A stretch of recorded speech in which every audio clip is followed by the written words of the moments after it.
My channel આજે આપણે કારેલાની છાલની મુઠિયા બનાવીશું। મારી સાસુની રેસીપી છે અને આપણે કારેલાના જે રીંગ છે એના આપણે ચટણી બનાવીશું। તો વિડીયો સ્ટાર્ટ કરીએ। આપણે કારેલા આ રીતની રીંગ કરી નાખી છે। હવે એને આપણે આ એર ફ્રાયરના બાઉલમાં લઈ લઈશું આ રીતની। હવે આપણે એની ઉપર તેલ નાખીશું અને હવે આપણે તેલને કોટ કરી દઈશું આ રીતની અને હવે આપણે એને એર ફ્રાયરમાં મૂકી દઈશું। હવે આપણે એને એર ફ્રાયરમાં મૂકીશું। આ રીતના છૂટા છૂટા કરી દઈશું। આપણે ઓન કરીશું 200 ડિગ્રી ઉપર।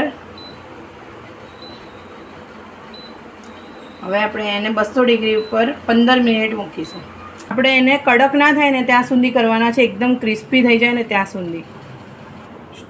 આપણે સિંગદાણા લીધા છે 4 થી 5 ચમચી, 3 ચમચી ધાણા લીધા છે, 3 થી 4 ચમચી તલ લીધા છે, 3 ચમચી અડદની દાળ લીધી છે, 3 કાશ્મીરી મરચાં લીધા છે અને 3 આપણે ચણાની દાળ લીધી છે। આ બધું આપણે 1 ચમચી તેલમાં શેકી દેવાનું છે।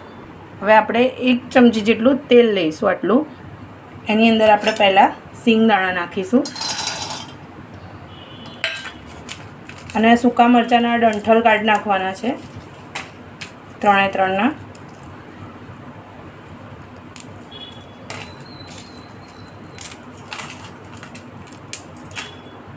એની અંદર 1 ચણાની દાળ નાખીશું, ધાણા નાખીશું, અડદની દાળ નાખીશું અને તલ નાખીશું।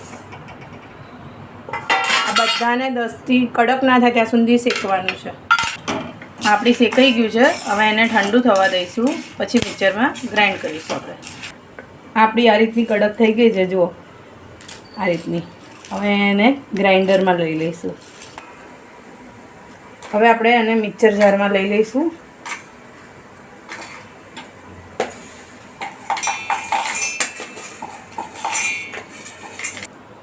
હવે આપણે આમાં કારેલા નાખી દઈશું।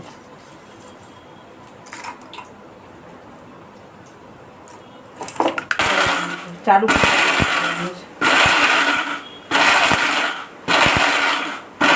કારેલાની છારી રીતના છીણી દીધી છે અને મેં મીઠા હળદરથી ધોઈ નાખી છે। આપણે જાડો લોટ છે ને જે કરકરો એ 2 ચમચી નાખીશું। 1 ચમચી જેટલો ચણાનો લોટ 1.5 ચમચી જેવો નાખીશું। 1 ચમચી જેવી ખાંડ નાખીશું। સ્વાદ અનુસાર 1.5 ચમચી જેવું મરચું લીધું છે અને અડધી ચમચી જેવી હળદર લીધી છે। ઢાંકણા જેવું લીંબુનો રસ લીધો છે। 2 ચમચી જેવું તેલ લઈશું। આપણે મસાલો પહેલાં મિક્સ કરી નાખીશું। આ રીતનો લોટ બંધાઈ ગયો છે અને પાણી વગર જ બાંધવાનો છે અને આ રીતના પતલા પતલા આપણે વાળી લેવાના છે મુઠિયા। તો બી વાળીને બતાવું તમને, આ રીતના વાળવાના છે। બસ આપણે બધા વણી લીધા છે પતલા પતલા। હવે એને આપણે તેલમાં મૂકીશું તળવા અને એકદમ ધીરા ગેસે તળવાના છે। એને બધા મૂકી દીધા છે। હવે એને સ્લો ગેસે થોડી વાર હલાવવાના નથી, શેકાઈ જાય પછી ફેરવવાના છે। આપણા મુઠિયા બનીને રેડી છે। હવે એને સર્વ કરી દઈશું।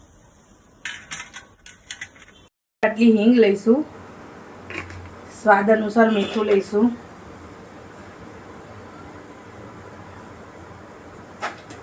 જેટલો આમચૂર પાવડર લઈશું। આપણી ચટણી બનીને રેડી છે। હવે એને સર્વ કરી દઈશું સર્વિંગ બાઉલમાં। આપણે કારેલાના મુઠિયા બી, છાલના મુઠિયા બી રેડી થઈ ગયા છે અને કારેલાની ચટણી બી રેડી થઈ ગઈ છે। તમને ગમે તો બનાવજો અને શેર કરજો, લાઇક શેર અને સબસ્ક્રાઈબ કરજો। Thank you for watching my video જોવા માટે લાઇક શેર અને સબસ્ક્રાઈબ કરજો। Thank you.